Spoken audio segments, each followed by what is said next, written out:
Você percebeu o aparecimento do Carl no final de The Walking Dead? O porquê que Daryl e Carol não foram juntos, né, embora? Você viu que o rosto do pai do Sebastian, o marido da Pamela Milton, foi revelado? E as armaduras antigas dos soldados, o que aconteceu com elas e como são as novas? Isso aqui é algumas das curiosidades, alguns dos segredos que esse último episódio de The Walking Dead tem. Eu vou contar tudo em detalhes, tem muito mais. Se você quer saber, cola aqui nesse vídeo e vambora. Fala, povo bonito que assiste esse canal lindo chamado A Gente Faz Agora, tudo bom com você que tá assistindo? Então eu tô muito bem, espero que você também esteja. Eu sou o João Victor, pra você que não conhece, e hoje eu tô de volta aqui no Brasil, de volta em casa, no nosso cenário, pra gente começar a maratona de um monte de coisa, de conteúdo que tem pra gente fazer sobre esse final e sobre as séries que estão por vir. E hoje vamos falar das referências, os segredos do último episódio do The Walking Dead. Já vamos lá, clica no like, se inscreve no canal pra você não perder nada. Se quer garantir sua camiseta como essa que ainda tem disponível, o link tá aí embaixo. E claro, se quer garantir sua caixa do nosso drop, as miniaturas ainda tem pouquíssimas unidades disponíveis. Cola lá também que o link tá aí embaixo. E é o seguinte, estamos de volta e de cara eu quero fazer uma correção bem importante. Uma correção do nosso vídeo sobre pra onde Rick e Michonne foram. Naquele vídeo ali, eu mesmo coloquei no topo dos comentários a correção, mas pra quem não viu, lá eu comentei sobre a carta que Michonne tava escrevendo, que deu um entendimento pra mim inicial e pra várias pessoas também que assistiram em inglês a versão legendada, que essa carta poderia ser pro Rick, que inclusive falaria do irmão do Rick ali. E o principal problema foi a versão dublada, que eu vi que muita gente assistiu, na carta ela fala seu pai, né, que tá se direcionando ao Rick mesmo. Ou seja, ela tá falando pras crianças sobre o pai delas, né, do Rick. Agora, na versão legendada e na versão em inglês mesmo, em nenhum momento ela fala seu pai, ela só fala ele e ele. Por isso eu tive a confusão inicial, algumas pessoas, várias, inclusive eu vi nos comentários, tiveram essa confusão. Então sim, essa carta da Michonne é pra Judith e Rick Jr., o que é muito bom também, porque significa que em algum momento eles devem mostrar eles recebendo essa carta. Sim, depois eu vou aprofundar um pouco mais nisso. De cara, eu quero agradecer vocês pelo apoio, quero também dar os créditos que eu não dei no outro vídeo anterior, pro Christopher, meu amigo, que cedeu o celular dele ali no final do evento, que o meu acabou a bateria, pra eu poder estar fazendo aqueles vídeos. Então, valeu, meu querido. Mas vamos começar com os segredos desse último episódio da forma clássica, uma das mais legais. O aparecimento do Carl nas cenas finais. Ou melhor, o aparecimento do Chandler Riggs, o ator que fez o Carl, sendo um fazendeiro ali de Hilltop. Um figurante de fundo. A essa altura, boa parte aí já sabe, mas pra quem ainda não viu, pra quem ainda não sabe, ele tá lá. Essa aqui é a foto oficial que divulgaram do ator no dia dessas gravações das últimas cenas de Hilltop. Na cena em si, quando você assiste, é praticamente impossível você identificar que é o ator do Carl, que é bem nessa cena aqui mesmo. E ele tá bem aqui, ó, ele tá mexendo na plantação. Você vê ele com o chapéuzinho e tudo mais, nem mostra muito o rosto. Aqui tem um outro frame que dá pra você ver um pouquinho melhor. Durante a cena em si, se você colocar play, você vai conseguir ver um pouquinho. Mas sim, muito legal e muito importante essa homenagem que, assim, foi uma cagada, né, terem matado ele durante a série e terem colocado ele no final foi algo muito justo. E vamos seguir pro próximo segredo, que esse é bem interessante e é algo que foi cortado do final. A roupa final dos soldados de Commonwealth. Sim, a gente viu que no final teve um salto temporal de aproximadamente um ano aí, e tá aqui a imagem que eu tinha vazado pra vocês anteriormente, da gravação dessas cenas finais, em que temos justamente os soldados aqui que eles usaram, que ficaram em cima ali, alguns em volta dos portões, com a roupa de xerife do Rick, que como eu contei pra vocês, fizeram de propósito mesmo, seria uma homenagem pro Rick como xerife lá no início e tudo mais, e que no dia que gravaram aquelas cenas, gravaram sim em detalhes mostrando essas roupas, mas isso aí era pra um dos outros finais que quando cortaram, que quando mudaram, chegou nessa versão que foi ao ar, não postaram a fundo, mas ainda assim dá pra ver um pouquinho, tá? Aqui essa imagem, dá uma olhada aqui, meu querido, no cantinho, sim, você pode ver pelo menos um pedacinho dos soldados, é o máximo do momento dessa versão que foi ao ar que dá pra você ver esse novo uniforme dos soldados, sim. A armadura, no caso, era pra proteger de zumbis, o que pode significar que os zumbis diminuíram, foi só um ano que passou, mas assim, não estão encontrando tantos e tudo mais. A roupa lá nem era pra guerra, nem era pra prova de balas, era de plástico mesmo, e fora que ela chamava muita atenção, e essa aqui chama bem menos, então por esse lado é bem bom e parece mais policial em si. Mas aí vamos seguir pro próximo segredo, que você deve se perguntar, e o que aconteceu com as armaduras originais dos soldados? Eles simplesmente jogaram fora? Olha essa referência do final. O destino final das armaduras dos soldados. Sim, na última cena de The Walking Dead, no último enquadramento e tudo mais, Não conseguiu ver nessa cena? Então vou te ajudar. Dá uma olhada aqui, meu querido. Nas plantações, sim, usaram as armaduras antigas dos soldados como espantalho agora. Por serem tão feias e tudo mais, os personagens que agora estão liderando o Commonwealth acham tão ridículas essas armaduras que colocaram como espantalhos, pra espantar ali as pragas da plantação, os pássaros e tudo mais, que é um easter eggzinho implícito, uma referenciazinha, um segredinho ali desse último episódio, desse final. Deixaram mais pra quem olhasse a fundo descobrir, pois é. E vamos seguir pro próximo ponto, que a gente sai agora de armaduras e vamos falar de zumbis. O último zumbi que aparece em foco em The Walking Dead. Sim, meu querido, esse zumbi aqui, quando o Daryl tá indo embora de moto, antes de mostrar ele sumindo ali no horizonte, temos esse zumbi aparecendo, tipo, da história principal, antes de mostrar o Rick e Michonne, ele é o último, que quem fez ele foi justamente o diretor do último episódio, diretor de vários episódios da série, o cara da cenografia, da maquiagem, que é o Greg Nicotero, o famoso aí, que tava lá no evento final e tudo mais. Sim, ele fez essa participação honrosa, um zumbi bem marcante e importante. Tá aqui uma das curiosidades, essa aqui é uma das imagens desse dia de gravações. E assim, na imagem ali tinha Daryl e Carol. Vamos falar dos dois? Vamos falar sobre esse negócio deles se despedirem, né? A despedida de Daryl e Carol. Pois é, o que eu tenho pra falar sobre isso? O que eu tenho pra falar de importante sobre esse ponto? Eu quero dizer que Daryl foi embora sozinho, ficou sugestivo que ele deve ter ido atrás do Rick, não foi explicado como ele vai parar na Europa, deve ser no início da série dele ou no final que vai ser explicado, mas o ponto é, antes disso, o final seria Daryl e Carol indo embora juntos. Só que nos dias próximos das gravações desse final já, a própria atriz Melissa McBride já tinha decidido não participar da série com o Daryl, que aí deixou de ser a série Daryl e Carol e passou a ser só Daryl na Europa. Um dos motivos é porque foi pra Europa, a atriz da Melissa mora ali na Georgia, nos Estados Unidos, e também que ela tava cansada, queria tirar um break, muitos anos trabalhando na série desde o início, mas o ponto de referência é o seguinte, pra história da série mantiveram exatamente como a decisão da atriz. Carol não ter ido junto com Daryl foi por causa de uma decisão dela mesma de querer ficar, e a Melissa, atriz da Carol, não ter continuado na série com o Daryl foi uma decisão da atriz também própria, sem grandíssimos motivos. No geral, a gente pode dizer que na história a Carol não foi embora junto com o Daryl porque a atriz da Carol não quis. Tô falando que é culpa dela, que não sei o que tem que reclamar, não, sem problema. Isso faz parte, ela merece um descanso mesmo, mas o que eu quero dizer aqui de positivo e de legal é que, como os próprios atores já confirmaram, a história deles não acabou. Eles devem se reencontrar, provavelmente no final da série do Daryl, ou em alguma outra série eles vão se reencontrar, e agora a gente vai ficar nessa espera, né? Mas vamos seguir que tem muito mais coisa e muito mais segredo pra gente poder falar. Vamos lá. A conversa de Daryl e Connie foram duas cenas diferentes. Sim, meu querido. Apesar de você ver isso aqui como uma cena completa, no caso lá no final, depois do salto temporal, eles se encontram ali na praça, eles conversam e tudo mais, se abraçam. A curiosidade é que essa cena não foi gravada com os dois atores juntos, porque justamente no dia que gravaram isso, no dia que estavam gravando na praça mesmo, a atriz da Connie, foi um dos dias que o ator do Daryl estava ferido, né? Nas gravações do último episódio, o Norman bateu a cabeça ali, ficou uns dias fora, e justamente você pode até observar na cena aí do último episódio, não tem nenhuma imagem que mostre os rostos dos dois no mesmo enquadramento, ou é só o ombrinho do Daryl de cá e a Connie aqui, ou é só o ombrinho da Connie aqui e o Daryl aqui, ou quando eles abraçam, mostra o rosto de um, mas não mostra o rosto do outro. Sim, no dia original da gravação da cena da praça mesmo, foi um dublê do Daryl que foi usado lá. Nessa cena aqui é o dublê do Daryl, que não mostra o rosto e tudo mais. E depois, quando o Norman recuperou, gravaram ele com a dublê da Connie, porque a atriz da Connie já tinha ido embora, já tinha terminado suas cenas, e gravaram numa mata lá de fundo e só juntaram na edição. Pois é, a mágica da edição, a mágica da resolução de problemas. Sim, meu querido, tá aí mais uma curiosidade. Vamos seguir pro próximo segredinho, que esse é uma referência, e uma referência muito importante que colocaram nesse último episódio. Daryl Dixon, o novo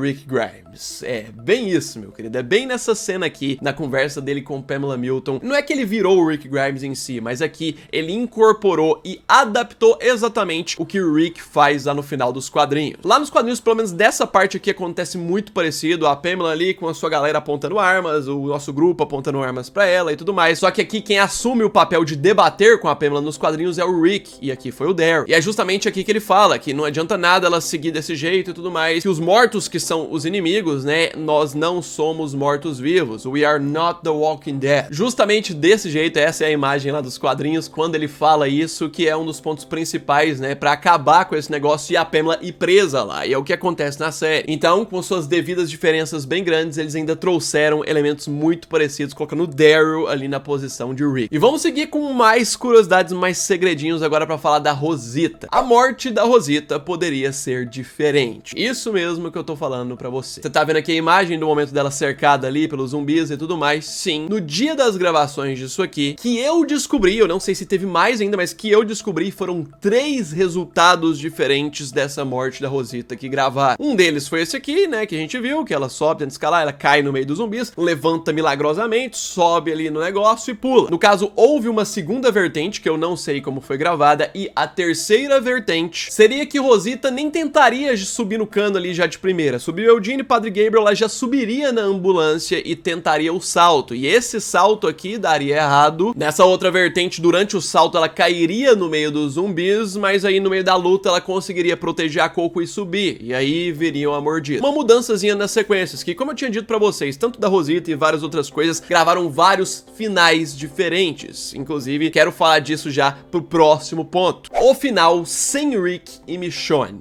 Pois é, que alguns ficaram sabendo, mas pra quem não sabe, The Walking Dead no início, originalmente, ali até março, quando acabaram as gravações, teria um final sem aparecimento de Rick e Michonne. Um final com foco nesses dois aqui e também nas outras crianças ali como legado. Um final com um salto temporal bem grande, de mais de 20 anos. E que sim, eu vou fazer um vídeo específico só sobre esse final. Por quê? Porque eu tenho uma imagem exclusiva desse final, que dá pra você ver pelo menos no detalhe um rosto um pouco a mais ali da atriz da Judith, que seria dela mais velha, e um pouquinho pra gente poder entender como que seria essa cena final, quais que são os diálogos que já tinham sido me passados há um tempo, mas eu acabei guardando aqui. Fiquem ligados aqui no canal que logo eu vou contar pra vocês como é que seria esse outro final. E vamos seguir, porque agora eu quero falar de Negan e Maggie. O teaser da série de Negan e Maggie. Sim, essa conversa épica e muito louca do final, emocionante também, foi um teaser, algo que deu o tom pra gente de como vai ser a relação deles na série dos dois. No caso, um dos pontos aqui não explicaram como vão parar em Nova York, nem nada, isso deve ser explicado na série, nos primeiros episódios, mas no final de The Walking Dead deixou bem claro que a Maggie nunca vai conseguir perdoar o Negan e conviver com ele pelo que ele fez com o Glenn. Ela nunca vai conseguir estar com ele por perto, porque sempre que ele estiver por perto, ela vai estar mal, e isso já entrega que os dois vão estar obrigatoriamente juntos na outra série, vai ser uma missão em comum que eles só vão estar trabalhando juntos por obrigação, e que lá eles sempre vão estar tretando, vai ser uma série completamente de desconforto, como inclusive a produção já tinha adiantado antes. Enquanto a série de Rick e Michonne é uma história de amor, a série de Negan e Maggie é uma história de ódio. Será que no final das contas um mata o outro? Pensa se isso acontecesse. Mas vamos seguir pro próximo ponto, que agora tem referenciazinha à primeira temporada, que essa é tão marcante que não tinha como não trazer. Daryl salvando Judith igual ao Shane salvando o Rick no início de The Walking Dead. Muitos já perceberam de cara, outros não. Aqui a gente tem Daryl, né, no meio da treta e tudo mais, ele é obrigado a deixar a Judith lá recuperando, depois dele já ter dado o sangue, e justamente o que ele faz pra proteger ela ali é colocar uma maca na frente da porta, exatamente na entrada, pra que se os zumbis invadirem, nenhum zumbi entre, pra proteger e tudo mais, guardar isso, que é exatamente o que o Shane fez pra proteger o Rick lá na primeira temporada. Quando o Rick entrou em coma, já tava desenganado, começou o apocalipse, Shane teve que deixar o Rick lá no hospital, ele colocou uma maca lá na porta, né, em caso de acontecer alguma coisa, protegeu o Rick. Quando o Rick acorda lá no primeiro episódio, você vê a maca ali, então sim, foi uma referência direta, foi bem proposital. E agora vamos lá, porque essa aqui eu tenho certeza que muita gente não pegou. Vamos falar de Pamela Milton e sua família. O aparecimento do marido de Pamela Milton. Sim, o pai do Sebastian, muito provavelmente. Obviamente não é nessa cena, tô usando só pra representar a Pamela. A cena mesmo é essa. Sim, meu querido. Olha aqui pra você ver. O momento pouco antes da explosão, que tá tocando a música lá e tudo mais no disco de vinil. Essa aqui é a casa da Pamela Milton, os barris lá, cheio de combustível. Mostra as fotos de família dela. Sebastianzinho pequeno, Sebastianzinho menor. Aqui também a gente tem ele bem bebê, mas aqui a gente tem o pai. Sim, é sugestivo, né, de ser o pai, o marido dela. Porque o Sebastian tá muito pequeno, eu não acho que seria o irmão dele. Porque o Sebastian também tem um irmão, né? Ele citou no outro episódio, ficou sugestivo. E foi algo que eu fiquei fiquei procurando, a não ser que seja irmão gêmeo, e a foto aqui é de um, a outra foto é do outro, eu não consegui ver a foto, mas aqui está o marido de Pamela Milton, que assim, praticamente não é citado na história, não tem nada, a gente não sabe o que aconteceu com ele, se ela viveu por pouco tempo, se ele morreu antes, se ele morreu depois. Ela fala do pai dela muito, né? Mas o pai do Sebastian em si, filho, será que isso vai ser abordado em alguma outra série? Será que na série de Rick e Michonne vão colocar uma conexão pra isso? Porque se teve um ponto que o final de The Walking Dead também não respondeu claramente, foi a conexão do CRM com o Commonwealth. Ficou dando pistas e pistinhas e mais pistinhas e nada. E assim, eu acredito que isso vai muito ser levado pra série de Rick e Michonne, lá no CRM mostrar que eles conhecem e sabem sobre Commonwealth. Que comecem as apostas. Pois é, essas são as referências, alguns segredos que a gente tem desse último episódio. Óbvio que tem mais, né? Coloca aí embaixo nos comentários o que você observou, o que você achou mais legal que eu trouxe nesse vídeo também. Clica nesse like, se inscreve aí pra você não perder nada. Agora em janeiro tem The Last of Us, em abril tem série de Negan e Meg, depois vai ter série do Daryl, depois série de Rick e Michonne. É uma loucura o ano que vem. E em breve, daqui uns dias, eu já vou soltar um vídeo trazendo pra vocês confirmações novas sobre a série de Rick e Michonne. No mais, é isso aí. Um abraço. Fui!